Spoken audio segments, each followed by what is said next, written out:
अस्सलाम वालेकुम दोस्तों, मैं हूं मोहम्मद आसिफ। आप देख रहे हैं Asif beauty tips and medicine. तो दोस्तों, मैं एक मेडिसन लेकर हाजिर हुआ हूं जिसका नाम है हिलेट स्किन एंडमेंट। ये एंडमेंट का काम सिर्फ दर्द ख़त्म करना नहीं है, जल्ले कट्टे ज़ख्मों के फौरी आराम के लिए होती है।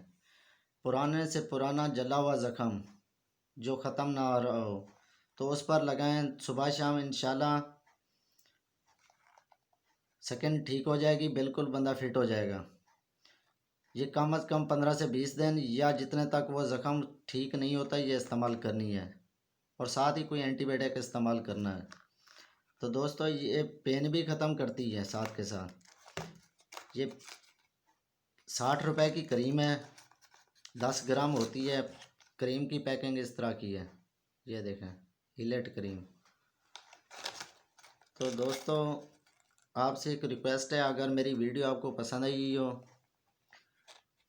तो सब्सक्राइब करें, साथ दिए गए बेल आइकन को प्रेस करें ताकि आपके पास हर नई आने वाली वीडियो पहुंच सके। अल्लाह हाफ़िज़।